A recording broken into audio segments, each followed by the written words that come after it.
Hey guys, and welcome to another edition of Kill the Clock podcast. I'm Jeff Purtle here with Ravneet Singh, and we will be talking about the Denver Nuggets today, as well as the Philadelphia 76ers, where they were last year, as well as where they're going this upcoming year. How you doing, Rav? I'm doing well, man. I'm excited to talk about these two teams. They're both up on the rise, so it should be fun. Yeah, they're two teams that are coming up in very different ways. To start, we're going to talk about the Denver Nuggets. In the past few years, they've been really growing through the draft, haven't had very many signings, although they were in the discussion with the Dwayne Wade talks before the Chicago Bulls picked them up. For the most part, they're going to be looking to develop their young core with head coach Mike Malone focusing on defensive improvements. What do you think of their core so far? I like it. I think one thing that seemed lacking at first is the lack of because they haven't been drafting very high. They've been drafting in the mid lottery section of the draft. So overall, I think they draft well. I thought they had one of the better drafts of any team in the league. I really liked Malik Beasley. I thought he was underrated, and they got him at a really good spot.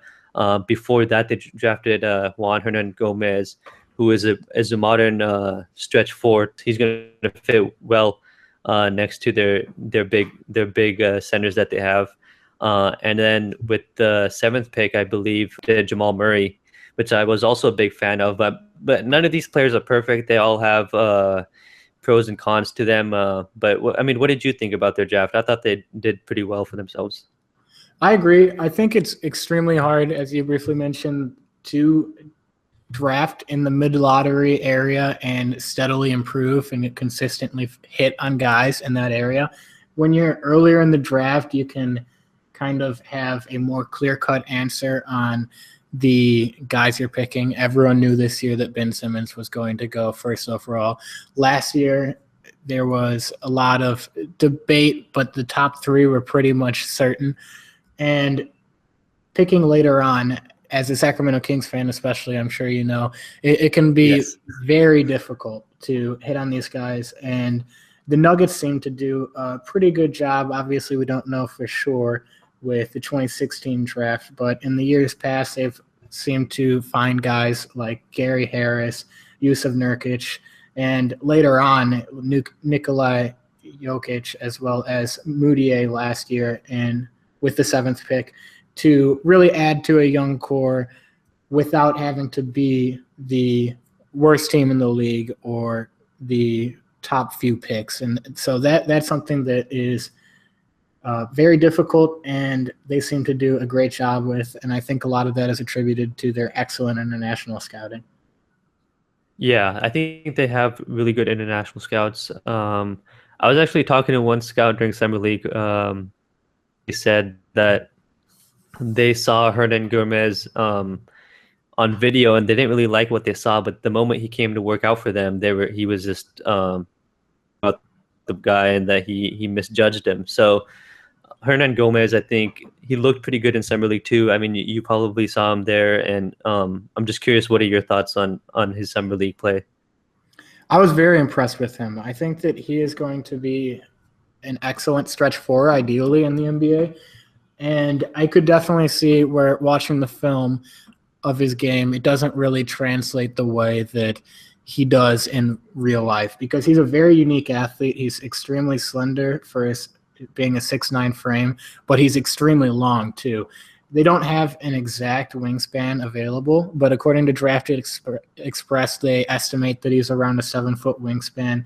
And being 6'9" with that 7-foot wingspan, he has extreme quickness, although he lacks strength. And seeing it on tape, as well as he's got very interesting shot mechanics. He has a set shot that kind of it looks a little janky on film, but he does hit it very effectively. He shot 36% in the ACB league, which is one of the most competitive professional leagues in the world. And to see it on tape and to see him succeed in person, it definitely is a different viewing point for a guy like him.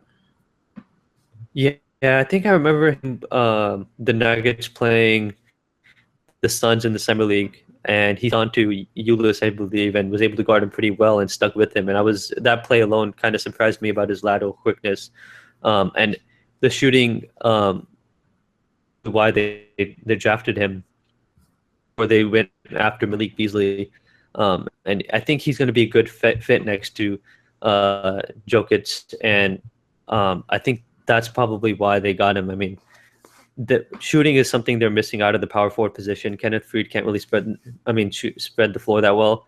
So I like the pick. I mean, really like Malik Beasley. Um, I know he has some injury issues, and people are scared that he might. I think that's probably one of the reasons why he fell. But at the same time, has a good amount of young guards now with Gary Harris, Moutier, Jamal Murray. Anything you get out of Beasley is a plus at this point, and I think you're going to get a good shooter and a good defender, who's a little bit undersized at the two. But I'm really high on Malik Beasley. I thought he should have gone higher. Yeah, I thought that it was interesting where Malik went. I mean, he is 6'5" with a 6'7" wingspan. His size kind of hurts his defensive potential, and he gambles too often on the steal, and there are injury concerns, but he's still a very, very talented basketball player. He's got a great shot. He's got an awesome first step, and he can play above the rim in the half court and in transition. So I think that he's going to be able to contribute at an NBA level, and if he stays healthy, of course. And I think that where they got him, it was a bit of a steal. But back to Juan Hernan Gomez, I really, really liked him in the summer league with the lateral quickness that you mentioned. And another thing that's very underrated about him is because of his length, even though there are going to be guys that maybe blow by him because they're stronger than him or have a quicker first step on the face-up, he is going to be able to recover because he has that 7-foot wingspan. He's 6'9", and when he's playing stretch fours, attacking him on the closeout, even though he might be a step behind, he's going to trail them and be able to effectively potentially alter the shot on the drive to the rim. Yeah, I agree with that. I'm pretty high on him as well. Jamal Murray during the summer league looked really good at times, and then really bad. And I think part of the reason why he's because they made him play point guard, and I think they just wanted to see kind of how he did in handling the ball. What did you think about his summer league play? So Jamal Murray, I think is interesting. He's one of the most interesting prospects in the summer league because of his limiting size, but because of just how well he shoots the ball. I mean, he scored 20 points per game, shooting 40% from the three at 18 years old for Kentucky this past season. But he is still 6'4" with a 6'6.5" wingspan, and honestly below average athleticism. So there's certainly a lot of strengths that he has and a lot of cons. He kind of has tunnel vision when he is ball dominant for scoring, which isn't necessarily a bad thing right off the get-go. He scores or finds scoring opportunities for himself extremely well. And he did show the potential to possibly create for other people. He passes well with both hands, and he does use the screen extremely well, particularly to find looks for himself, way ahead of people coming into the leagues usually for his age. So he kind of left a few questions to be answered still, but showed a lot more promise than I was expecting.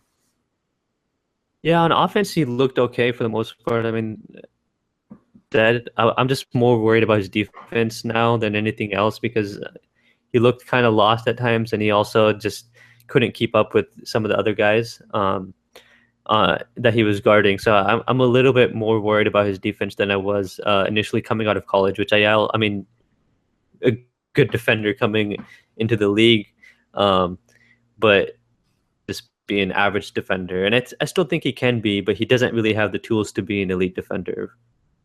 No, he certainly doesn't, and he gets caught on screens and gambles in passing lanes, which, given his lack of athletic ability and length, he is going to be punished for in the NBA. So I think that that's going to be concerning for his rookie year. But I think for the most part, they're going to be expecting offense when he's in the game. One other thing that is a little bit concerning is the fact that because they have Gary Harris and Will Barton, I don't really know how many shooting guard minutes that they're going to have open for Jamal. Obviously, he'll play some, but that is kind of his more traditional role. And with Emmanuel Mudiay and Jameer Nelson being the other 2 point guards, I think he'll be thrown in that point guard role. And he's not a prototypical point guard. I think it'll be very interesting and a slightly tough transition for him to look for creating for other teammates, but I don't think that it's a task that he can't develop. When we looked at Devin Booker transition last year, he wasn't known for creating for others. He was known more as a knockdown shooter in college.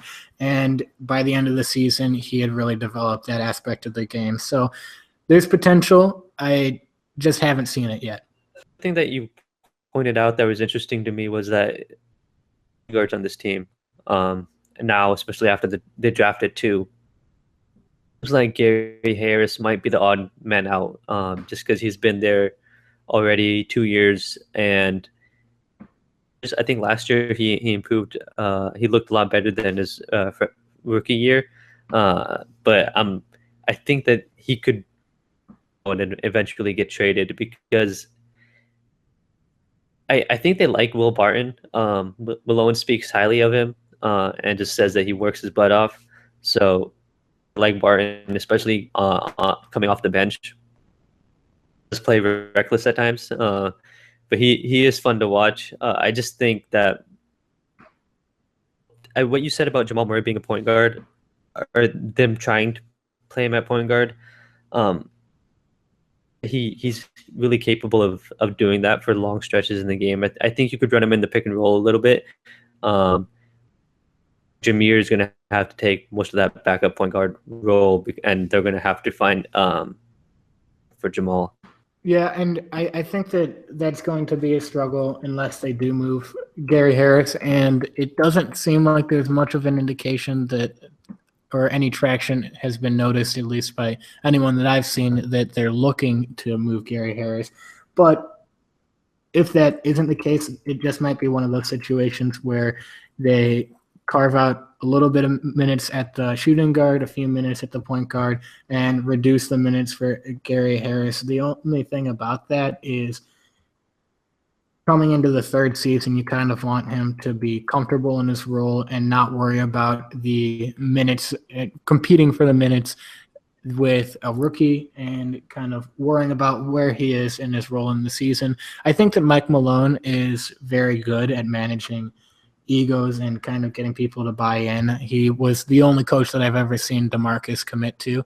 And yes. I think that especially in Denver with this young core, he's going to be able to get people to buy in and take fewer minutes. But it'll be very interesting to see with as many young guards that they have, how they can figure out a way to find the space and time to play them all. Do you think they could play Malik Beasley at the 3 for maybe 10 minutes a game? I mean, down the line, his rookie year is probably not going to play that much, especially coming off of an injury. But I mean, down the line, do you think he can play some minutes at the 3? I think it'll be really tough. I think it'll be situational, maybe small ball threes at best. But I mean, being 6'5" with a 6'7" wingspan, he is a very, very solid athlete, but it's extremely concerning to think about how he would guard any threes and test it from time to time simply because there is maybe a little bit more room for minutes there. But even now with Danilo Gallinari and then Wilson Chandler coming back into the lineup, that position even is congested. All around, this team is very deep in a very unique way. They've got young guys all competing for minutes at virtually every spot. I think before we move on to order power or their big guys, is I want to talk about Mudiay because I really liked him coming out of China. I wanted him to go to SMU. That didn't happen because he went to China. I didn't see him play as much, and I wanted the Kings to take him actually. I think we had the sixth pick or something like that, and the Kings took Stein. But is this that Emmanuel Mudiay he can't really shoot, and he improved shooting throughout the year. But I'm still worried about his shooting. Yeah, it's certainly a reasonable concern. I mean, his stroke started to look better towards the end of the year, but it definitely is something that you want to see more consistent than 2 months of play. I mean, in March, from the three-point line, he shot 38%, and in April, he shot 35%. But those were very, very different from the previous few months. I mean, February, he shot 28%, January, 33%, and then December, 20%. So there was certainly growth, and that's all you can hope for. But I would like to see closer to the 35% that he shot in April for a full season before I'm sold on it being a consistent facet of his game. But hopefully it can be developed. I mean, in those April and March months, I mean, March he averaged 15.8 points per game. April he averaged 18.8. And if he can develop that shot, it's just going to open up for his strengths, which are cutting to the basket and playmaking through driving to the basket. So I think that it's a good sign, especially considering how young he is. I mean, he's only 20 years old, and he's already developing through the first NBA season noticeably in his shooting stroke. So the development aspect, it seems like it's there. And going forward, if he can develop that permanently, he's going to be a very scary player because he is a strong cutter and an excellent passer, has solid court vision, and I'm excited to see him too. He was one of my favorite prospects in that draft, and it was a very, very strong draft as well. So I'll be interested to see how he develops from here on out. Yeah, because it was such a strong draft, maybe I didn't find his rookie year that exciting. But at the same time, he did make those improvements. That being said, he struggled scoring at the basket and finishing. So his playmaking was okay. Turnovers. He struggles shooting from outside. So I'm a little bit worried about him, and I'm not as high on him as maybe you are, or maybe as high as I used to be. I just don't know. I'm a little bit worried. I don't know if he could. I think he could be a starter in the league, but I think he might be a low end starter for me. I think that a low end starter for me, at least the way I see him, I think low end starter is kind of where I see his floor. I think that he's got solid potential, especially with the way his shooting and scoring developed through the season. And I mean, of course, March and April are small sample sizes, but he was consistent. I mean, if you going through the game logs, there are very few games where he was in single digits. I can see 3 in the month of March, and in April there was not a single game that he scored in single digits. And I think that that's going to grow from here. And with shooters around him, particularly guys like Jamal Murray and Danilo Gallinari, Wilson Chandler's coming back to shoot, I think the spacing is going to help him a lot and allow him to showcase his ability to make plays and pass the ball. Yeah, I mean, if anytime you put a rookie in as a starting point guard, he's going to struggle, and I think that's what he did initially, and he looked better throughout the year. So maybe I'm a little bit too harsh on him, but let's see. I mean, I was going to ask you this: which, if you had to pick which one player from this roster who you could start a franchise with, who would it be? If I could pick one player to start, that is a tough one. Are we assuming where they are right now, like their age, or at the beginning of their careers? At their age right now. Okay, so at their age right now, that is really tough. I'd probably go with Mudiay. I really like him as a player. I'm higher on him than a lot of people, and because I've seen the way he's played, he's a little bit more of a known commodity than the other rookies that they drafted this year. I don't want to say anyone like, you know, Juan Hernan Gomez or Jamal Murray Jamal before I Murray. see, Yeah. What they produce. But and it's tough not to pick Jokic or Nurkic, but to me, in this league, you need a strong point guard, and Moutier showed really promising signs to develop his major weakness, which is shooting. And he's only 20 years old. He's got athleticism you can't teach, and there are a lot of positive indications that he can develop further throughout his career. So right now, I definitely say it's Emmanuel Moutier for me. How about you? Who are you thinking? Would probably pick Nikola Jokic.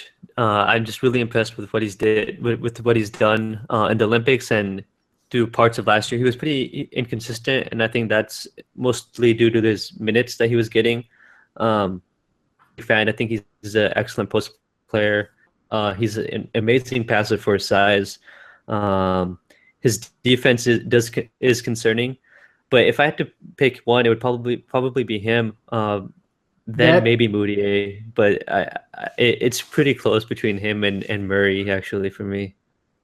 Yeah, I definitely don't think that Jokic is a bad answer. He's the other guy that I was considering when you asked. I mean, he averaged 10 points, 7 boards, 2.5 assists, and a steal on 51% shooting in 21 minutes last year.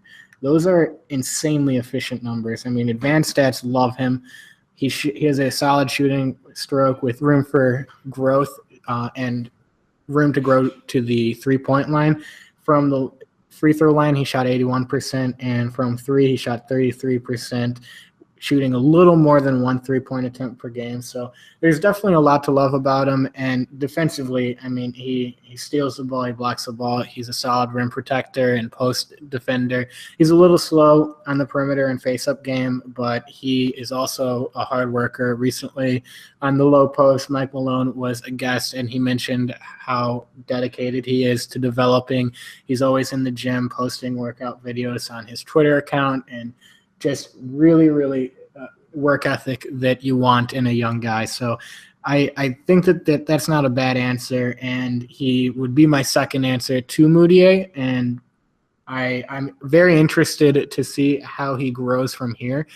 He definitely has produced extremely well in the Olympics, but to be honest, his stats have been strikingly similar in the Olympics to his first NBA season.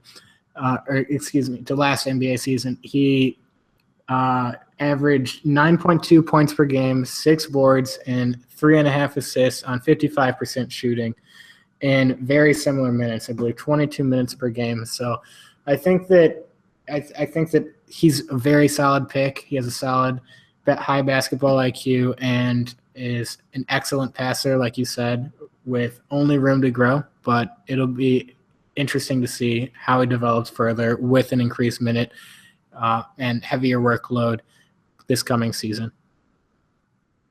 Yeah, I watched. I was watching a little bit of the Serbia versus China game, and there was a play where I don't remember it might have been Bogdan who was cutting and was posting up, and he threw this nice bounce pass behind his back while he was posting up, and it was just like, oh my god, that just reminds me of Chris Webber back in the heyday. Like, this guy has unbelievable vision. He does need to get a lot stronger. He gets boxed out easily, so I could see rebounding being an issue for him. But I just love his upside, and I think he's the brightest spot for that team. And it's funny because he got picked, I think 41st or something. It was something in the 40s where he got drafted. Mm-hmm. I just think like this guy could player. It wouldn't shock anyone, I think, at this point. Yeah, he got drafted 41st in the 2014 draft, and I think a big part of that is because he didn't come over right away. He spent the 2014-15 season with Mega Leagues in Serbia, and last year he showed that he was very much worth the wait, especially considering Nurkic was out for the first 2 months with an injury. He had a partially torn left he had a partially torn left patellar tendon, which held him out for the first 2 months. He came in, and Joffrey Laverne originally played a lot of those minutes, and Jokic showed that he was someone that very much deserved to be in there for them. So I'm excited to see where he goes from here. I think it's going to be very interesting how they're going to be able to fit minutes for Jokic and Nurkic side by side. They did it for a little bit last season, towards the end of the season, just playing around with it. And I think it worked a little better than to be expected, especially with the small ball trend that's been occurring in the NBA. But it's going to be interesting to see if it's possible, remotely possible, to play them together in long stints of time, because those two are certainly traditional centers. Nurkic being 7 feet tall, Jokic being 6'10". And I mean, Nurkic has quick feet, but not laterally guarding like towards the perimeter. And I think it'll be interesting to see how they shell out the minutes and where they shell out the minutes positionally for those two. Yeah, I think it's going to depend on the matchup. Because you're just not going to be able to do that, and I don't think you could play that much against the Warriors. And maybe even and Nurkic. I think it's best to go small, and those guys aren't going to be able to guard the pick and roll that well. No, I don't think you could play them together that often. Zach Lowe asked Mike Malone on his podcast about that, and he pretty much said that it's going to depend on the matchup.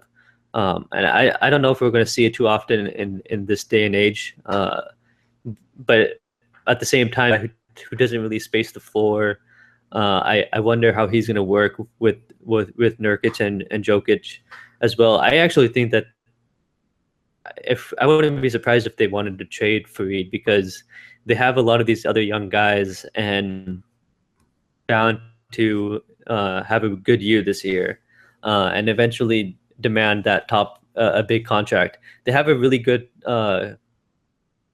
flexibility in the next few years, so that's not an issue with them anyways. But I just think Fareed's time in Denver seems like it's coming to an end for some reason, but I could be wrong on that. Yeah, I mean, I definitely could see where that would be the case. He's interesting because he's a high energy guy. He's going to contribute and hustle and play extremely hard every single night, but you haven't seen a lot of growth or development in his game. You kind of know what you're going to get when Fareed plays. I mean, over the past 3 seasons, he's played 25 to 28 minutes, and he's virtually had identical stats. It's almost staggering how similar they are. He's gone from 13.7 points per game in the 2013-14 season to 12.6 points per game in the 14-15 season and 12.5 points per game in the 15-16 season on 54, 50, and 55% shooting. He's averaged 8.6, 8.9, and 8.7 rebounds per game in those seasons, respectively. And so I think it's a little bit concerning, the lack of development in the game, but he's still certainly an excellent contributor for any team, and he's on a very valuable contract. So I think that that's certainly beneficial. I mean, he, especially with the way the CBA is going, he is currently making $12 million for this upcoming season, and he's locked in through the 2019 offseason on that with ascending 4.5% raises. So he's making $12 million this year, 12.9 the following, and 13.7 in his final season of the contract, 2018-19. So he's certainly a movable piece. I'm just interested in who would trade for him and what kind of return they would get and what kind of return they would be looking for, considering they have so many log jams at the positions that they currently have. Yeah, that's a good point. The thing is, Fareed doesn't really, he's a good energy guy, he's a good rebounder, but he's not a rim protector, and he doesn't spread the floor. And if you can't protect the rim or spread the floor, value automatically goes down. I think when he was he was getting coached by George Karl, and in his first few years, he looked great and he looked like a steal. Changed since then, and he doesn't protect the rim or spread the floor. So I think his value automatically goes down. I don't really know which teams would want to trade for him because of that. And I do think he's still valuable. I just think he's a bench player to me because he doesn't do those things. And at the same time, you want to try to play maybe small and put Gallo or Wilson Chandler at the 4 at times and see how that goes as well. Yeah, I definitely agree. I think that they're going to want to play either Gallinari or Wilson Chandler a little bit at the 3 and 4. Gallo certainly plays at the 4 in international play a little more than he does the 3. And having a lineup out there like that allows for a lot more shooting than any lineup really that Kenneth Faried can offer, which gives Moutier more room to operate in the pick and roll. And I honestly think with the way small ball has just taken over the NBA this past season, and it appears will continue to take over this upcoming one, that lineup is going to be a little bit more in line with the teams that they're going to be facing and the matchups that they're going to be facing for a majority of the time. Yeah, I agree. And I just wonder how many minutes. There's not that many minutes. You only have so many minutes, right? And if you're going to play Gallo or Wilson at the 4 for parts of the game, and then you want to like try to develop Hernan Gomez, I just wonder how much time there is left for Faried. But he's still guy. Let's see. I also thought it was curious in the offseason how they got D Wade's attention and how like it. I wasn't sure if it was just a technique to kind of get Miami to be more serious about re-signing him, but it seems like he was serious about leaving and that he was really considering Denver. Yeah, I think that was really interesting. When I first heard it, the immediate thought that I think came to everyone's head was, oh, Dwayne Wade's using it for leverage again. Like that's what he does in the offseason. And then it kind of became a little more serious, and the Bulls kind of stole that thunder and obviously signed him later. He's got the hometown connection, and it'd be hard to compete with that being Denver. But the fact that they got Dwayne Wade's attention, I think, is a good sign for all seasons to come. And with the developing young core, I think that there's going to be a little bit more interest drawn. It seems like a great city. I've never been, but the players that are there seem to really enjoy being there. And I think that in all seasons to come, the fact that Dwayne Wade took a look at it is a good indication of where they're going to be in future seasons. I agree. And it's kind of interesting because this team is really young. I think they were one of the first team to beat the Warriors this past year. And how many games are they going to win next year? I think they're going to improve. But where do you see them finishing among the Western Conference next year? So that is one thing that I've honestly been struggling with, because they're extremely well coached and they've got a lot of young talent. But I don't see them in the playoffs because of how competitive it is. But I think they'll probably be better than,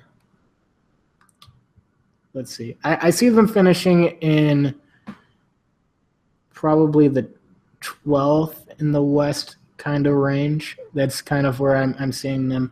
I think that it's hard to say that they're better than the Pelicans because they still got Anthony Davis, and we don't really know what their team looks like because they were so injury-riddled last year. It seems like they're injury-ridden every single year.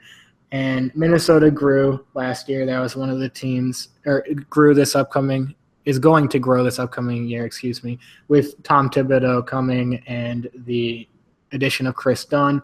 And that was one of the teams that they were ahead of in the standings this past season. I think that they're going to remain better than the Phoenix Suns. I think that they're right there with the Lakers. Probably, they're looking at the young talent that they have. I think that they probably are better than the Lakers currently. And I think that they might. Sorry, but they might be better than the Kings.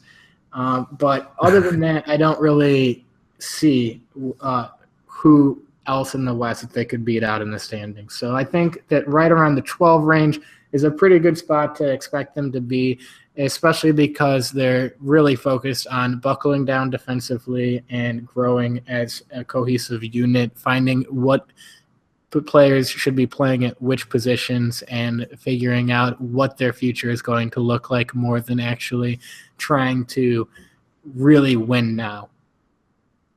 Yeah, this team won 33 games last year, and that's the crazy thing. I think they overachieved last year, and all their guys developed and are going to get better. So they should win more games. It's just that the West is so competitive, and everyone also seems like they got better. Like even the worst teams seem like they got better. Even the Lakers, even the Suns, and the T-Wolves also are kind of in a similar situation where the Nuggets are, and they just their young guys are going to experience now. So I'm kind of with you in that range. Surprise me if they were the second worst team in the West. And it wouldn't surprise me if they just missed out on the playoffs and were like the 10th or 11th best team in the West. It's just I'm not really sure where to put this team. If you ask me right now, I'm probably going to tell you that Suns more and I like the T-Wolves more. Um, the Pelicans more, and that's the kind of like disappointing thing is that I think this team is really good and well coached. I'm a huge Mike Malone fan. I think what happened in Sacramento was unfortunate for him, and I think the Kings are kind of regretting it. So I'm not really sure. I would probably put if a bullet to my head, I'm probably putting them second to worst in the West, and that's crazy because I've been speaking so highly about this team. Yeah, and I don't think that that's unrealistic either. It's really tough to say. Like you said, so many of these teams seem to have grown this past off season, and like we mentioned, we don't know what the Pelicans are going to be. It's hard to say that they're going to be worse or in a position that they were in like this past season, especially with a franchise player like Anthony Davis. So going forward, I think that it wouldn't be unreasonable to say that the Nuggets you can expect to be the second worst in the West. I wouldn't like you said, wouldn't be surprised if they're in that kind of 10 to 12 range either. But they might have overachieved with the 33 and 49, but I think that they certainly showed they had more talent than anyone was expecting coming into last year. And now I don't know how they're going to be able to showcase all their talent with the limited minutes that they're going to have for so many guys in several different positions. So it'll be interesting to see. I think that there's going to be a lot of tinkering with lineups. Mike Malone's not going to settle on anything all year long, I don't think. And come season end, I wouldn't be surprised if this is a different team or looks a little different from maybe a trade or something along those lines. Yeah, they have a lot of assets. They have a lot of guys who could play now, and they have a lot of guys who are young and haven't been fully developed. And you could definitely see a potential trade. Right now in the NBA, it's a buyer's market. The tanking strategy is getting less used, it seems. So the Nuggets are one of those teams that they don't want to tank and they want to win. I expect them to win about I don't know. I expect them to win about 30 games plus or minus 3 or 4. Sure, I don't think that's too unrealistic. And with those standing predictions said for the Denver Nuggets, I think it's a good time to transition to the Philadelphia 76ers, who, although they have been obviously growing through the draft over the past couple seasons, including this one, they were much more aggressive this past offseason in the free agency. They finally signed a couple of guys, went after a few restricted free agents, and although they didn't come up with the restricted free agents, were able to really add to their roster through free agency for the first time in years. which Sixer fans I know are ecstatic about, and I'm excited to see as well. Yeah, Philly is a very interesting team to me, and they kind of have a similar problem to the Nuggets in that they have a lot of these big guys and not enough minutes.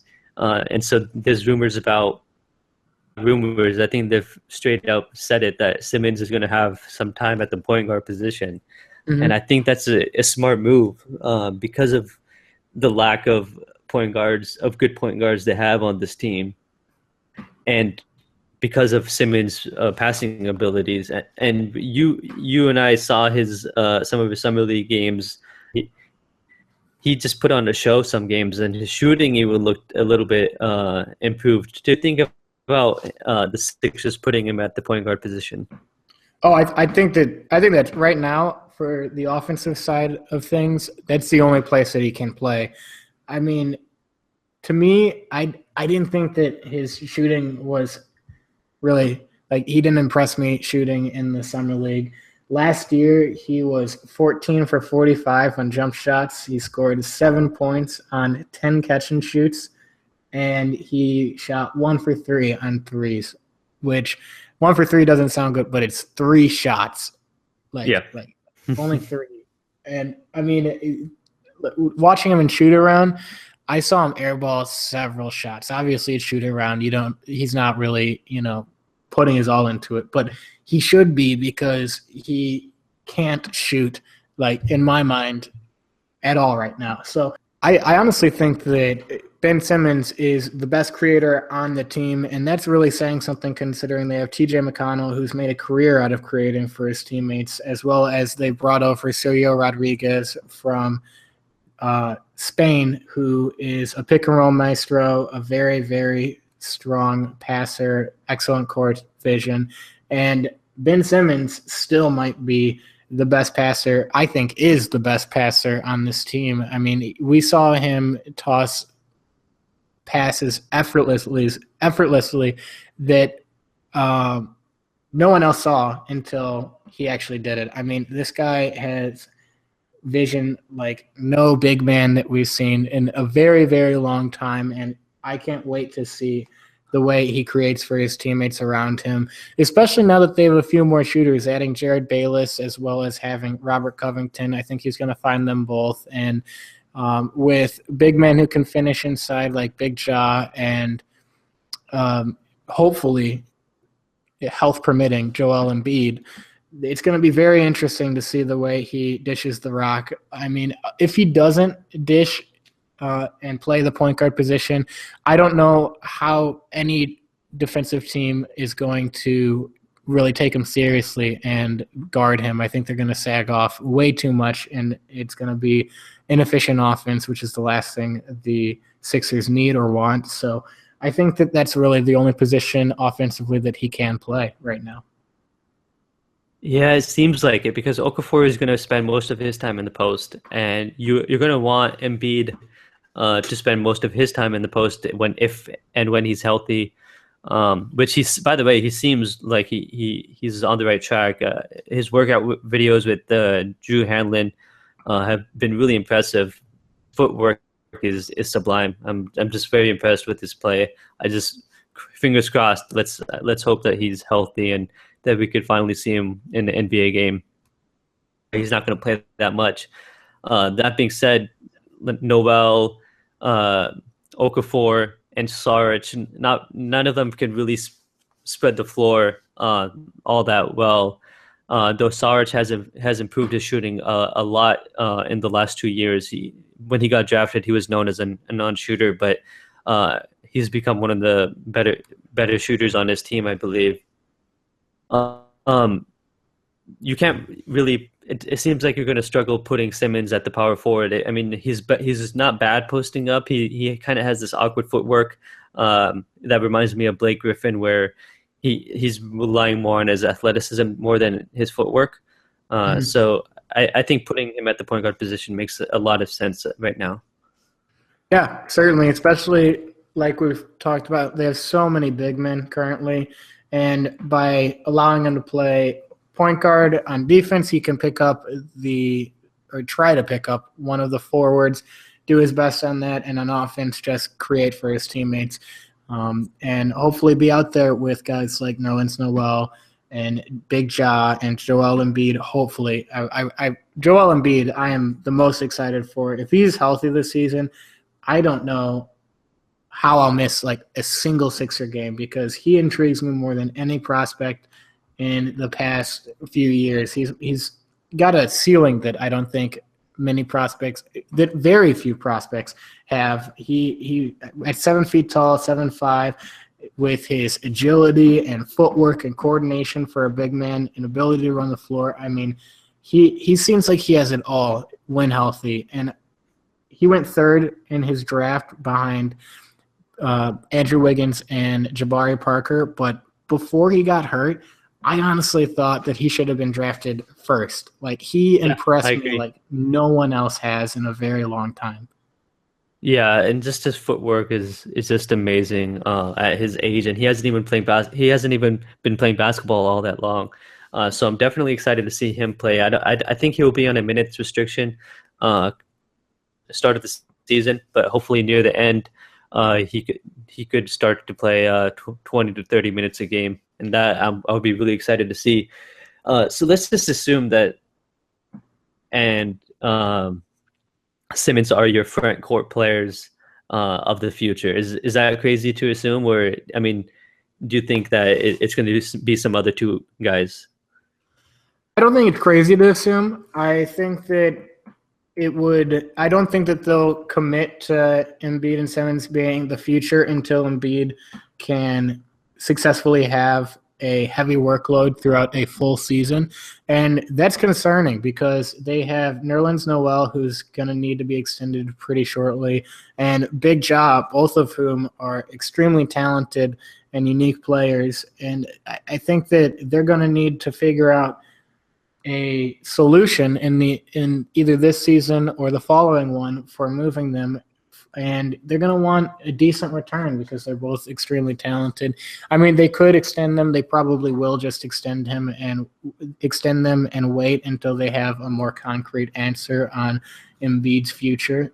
But I don't think that you can really count on him until that full season with a heavy workload is played out, even though I want so badly to believe that he is their big man of the future. I do too. So I just want to assume he is healthy and that Simmons is their pseudo point guard, but is playing the 4, where I think he would be better fitted, just because I would be worried about his defense guarding some point guards just because of his lack of effort more than anything else. Mm-hmm. In that scenario, no seem like the odd guys out. And I do think that there've already been rumors about them trying to deal them, and they were trying to trade them for Boston's pick this year, but Boston wasn't interested, it seems like. So do you think they're going to try to trade those guys if they could figure out if Embiid is going to be healthy for the upcoming future? So I don't think that it's out of the question. I think it's probably going to happen that in the next 2 seasons, they will move at least one of those two, either Big Ja or Nerlens Noel. But they're not going to move them for nothing, because they are extremely valuable players and they add a lot to any team that they're going to. I mean, Jahlil Okafor's offensive game is unbelievable. He was extremely overshadowed by Karl Anthony Towns having one of the best, if not the best, rookie season since LeBron James. But I think that they're going to really need to get some return on both those assets, because just giving them up, especially considering they're each restricted free agents and they've got so much cap space available, that they're not going to just bite on the first trade offer. They're not going to rush a trade like with the Harden trade, because they were in a luxury tax situation, and it's very different situation where the Sixers have more money than they know what to do with. So they have a lot of time before they really have to figure it out. short of one of those guys becoming noticeably unhappy. But I think that at some point in the near future, and when I say near, the next probably 2, maybe 3 years, they're going to trade one of them at least, possibly 2, depending on how the Joel Embiid and Simmons combination plays out. And they're going to be looking to develop in the point guard and shooting guard area, I think, and hopefully re-sign Bob Covington, because he's got one more year and he's looked great for them so far. Yeah, so of the 5 guys, of the young guys that drafted, the big men, Embiid, Noel, Sarge, Okafor, and Simmons, I would want is Simmons and Embiid. And I also think that Okafor and Noel are good players, but Okafor can't play defense. He struggles defensively in the pick and roll, and he's not much of a rim protector. But he is a big body down low, and Noel has a shot blocking ability, but his post defense could improve some, and he's limited on offense. The 2 guys that I could see getting traded in 2 years, next year. The thing is, how the longer you keep them, the more likely they are to get, and that they're not getting the time that they want to play. And I also think that's just bad for the locker room chemistry. And it also devalues, because everyone's getting less minutes, their stats are going to be lower, and their values are also going to get lower. So in some respect, I kind of think that Philly should almost move quicker than wait it out, but even though that's the safer thing to do.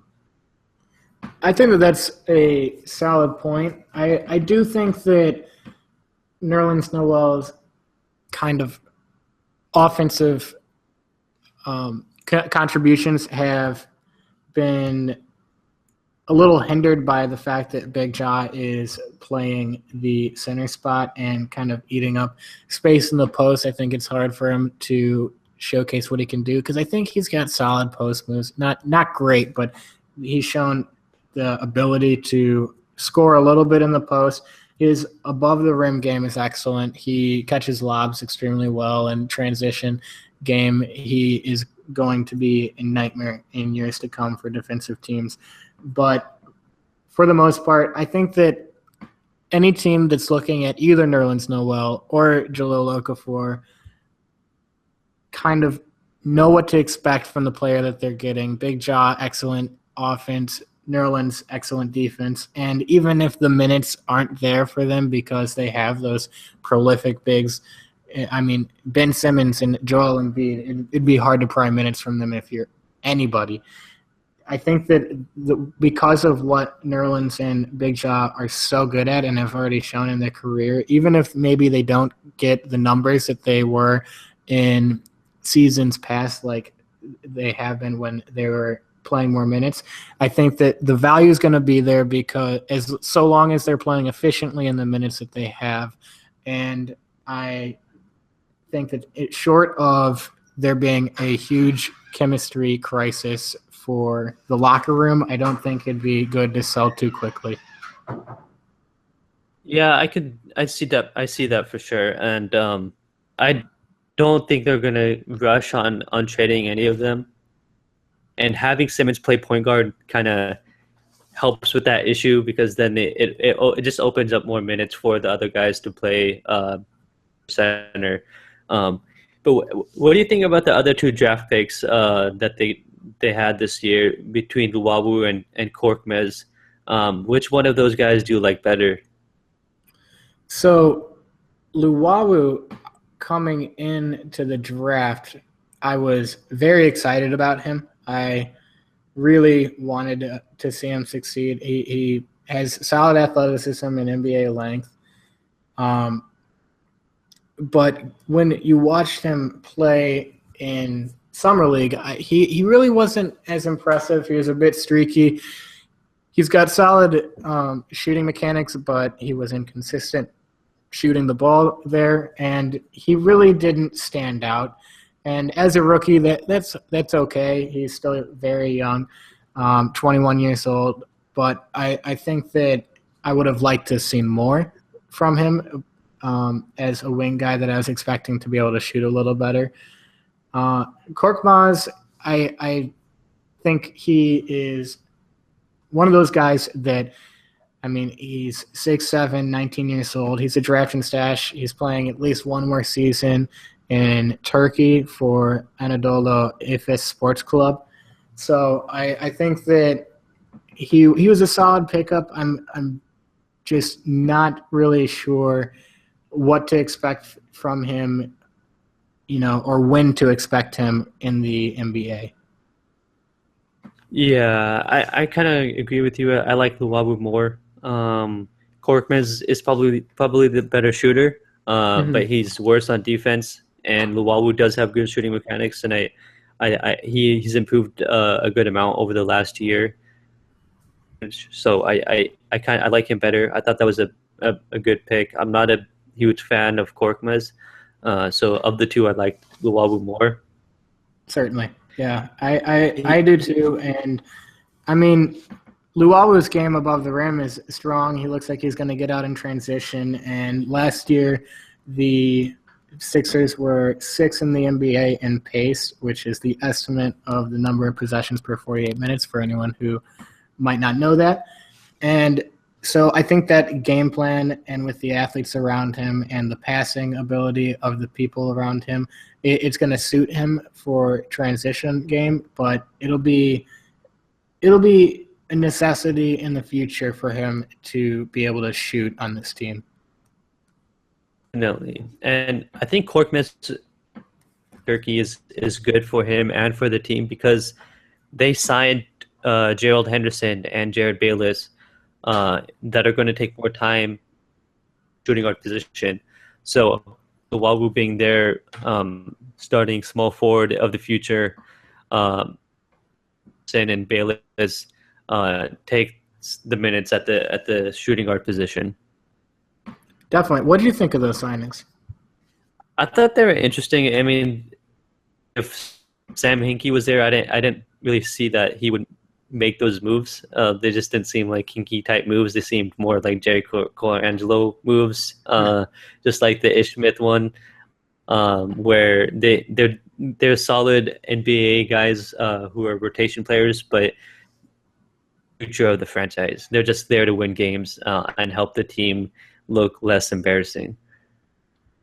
Yeah, I think that those are good points. I really loved the Jared Bayless signing, especially next to Ben Simmons.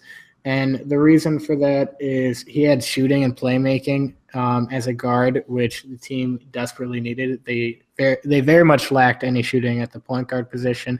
I think with Ben Simmons with the ball in his hand, he's going to be doing more catching and shooting, which he excelled in last season. And I love him as a three-point shooter. And one thing that is really nice about the fact that he's going to be playing a lot with Ben Simmons is that Bayless is great off the catch and shoot on the right side, and Ben Simmons takes the pick and roll to the left side like very, very frequently. He's ball dominant with his left hand, and he is going to shift the defense to the left side, which is perfect for Jared Bayless, who last season shot 56% from the right corner three, 50% from the right wing, and 44% from the top of the key. And with a guy who has court vision like Ben Simmons, I think that off the pick and pop or pick and roll, he is going to find Bayless so frequently in their offense that I think it's going to be kind of a bread and butter type of play for them. I wouldn't be surprised if Bayless becomes a very key role for their offense alongside Bob Covington, because those two guys are really the only ones that can shoot. And obviously there's going to be a lot of attention on them from the defensive team. But when Ben Simmons is taking on the pick and roll, it's going to be hard to ignore on the left side and not shift left.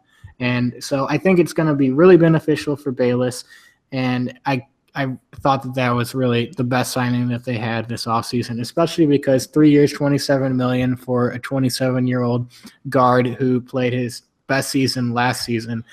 I thought that was an excellent contract, even though they probably could have overpaid him given the fact that they have so much cap space, and yet they didn't need to get him to come. Yeah, I think those were good signings for them to win more games and be more respectable. Um, Seems like the tanking days are over in Philly. Is that how it's feeling for you? I think that the tanking days are certainly over. I think that the firing of Hinkie was kind of like the turning point. The second Coangelo came in, I think that the um, purposefully tanking days ended, and they're going to be really trying. They got a team of complete NBA athletes, which last season, I mean, their guard and forwards were awful. With the exception, at least until Ish Smith came, their point guard situation was abysmal. And so I think that adding Jared Bayless, having TJ McConnell, adding Sergio Rodriguez allows for a lot more playmaking and creating and shooting. And Gerald Henderson is an awesome athlete. He is growing as a three-point shooter. He's never been a great one, but last year he's steadily improved over every season. And last year he shot 35.4%, taking 2 per game, which really isn't that bad. And it's about as good or better than anyone not named Robert Covington on the Sixers last season. So he does add to that a little bit, and the fact that he's a capable defender is going to be very useful for them in defensive-minded rotations and lineups.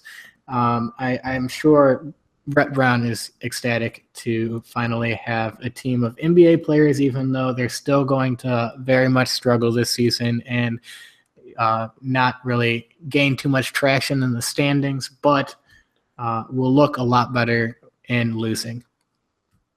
Yeah, I agree. I think this team has the capability of winning more games than last year for sure.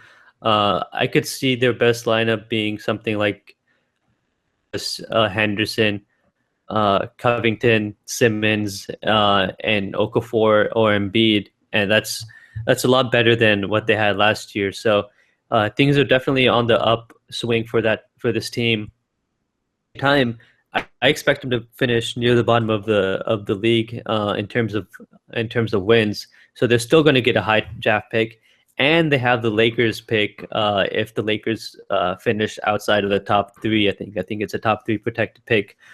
So they have a lot of good young assets, and they could possibly get 2 top 5 picks this year, which would be another huge building blocks in a deeper draft to build around the already young core that they have now. Yeah, I think that the struggle of being a Philadelphia 76ers fan is going to really kind of turn tides, which is exciting because I mean, they've got a core that's going to be interesting for anyone interested in really good basketball. Ben Simmons, I was looking at their lineup and I was trying to figure out how they would what their starting lineup coming into the season would be. And what I landed on was Ben Simmons as the point guard on offense, kind of grabbing one of the forwards on the defensive end of things, with Jared Bayless and Robert Covington playing like the 2-3 on offense and the 1 and the 2 defensively. And then Nerlens Noel and or probably Ben Simmons. The thing is, they've got so many forwards and bigs. Like, do they sit Nerlens Noel right away, or do they have Ben Simmons come off the bench? Do they have Big Ja start at the center? Or it's just they have so much to play with. It's going to be very interesting to see what Brown comes up with and how the team chemistry is on the court with each other and where they go from here. Yeah, it's going to be very interesting for sure. Before we wrap up, I was just going to ask you, do you think the whole tanking that they did, like, where's your stance on that? Because they probably don't get Simmons without doing that, guys.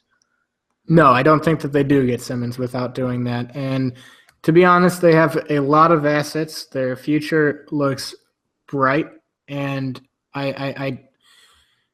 it's been an awful couple of years being a 76ers fan. As a fan, I would not want anything to do with those past 2-3 years. But if it winds up, that they have a young core that they can keep together for years as a result of it, then I'm on board almost. I mean, it might have been the best route to take, but I would not be comfortable. It would sit uneasy with me going into several years of being awful as any team, even though it did pan out for them in this scenario. I'm not the biggest fan of it, but it definitely works, and I can't really you can't really blame Hinkie for doing it because it was the best way to build a team from the bottom. This team, the NBA is built on having good stars. You have to have good stars if you want to contend for a championship, and um, some of those guys who could potentially become a star. So it's a struggle to watch in the beginning. Um, I'm a Kings fan, right? And I've seen the Kings not tank and try to make the playoffs and still be really bad, and then end up with a pick where most of the most promising players are already gone at that point. Philly just took the opposite route and they just went straight for the tanking and they got a lot of heat for it. But I think it's going to pay off in the long run for them.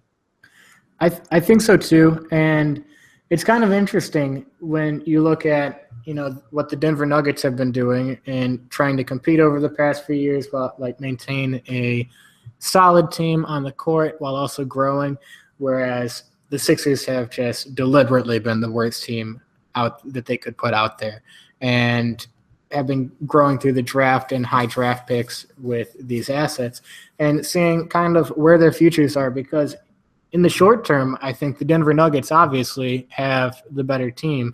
But in the long term, I think that the Sixers' future is much, much brighter, much more clearly bright than the Denver Nuggets. And so it's hard to say,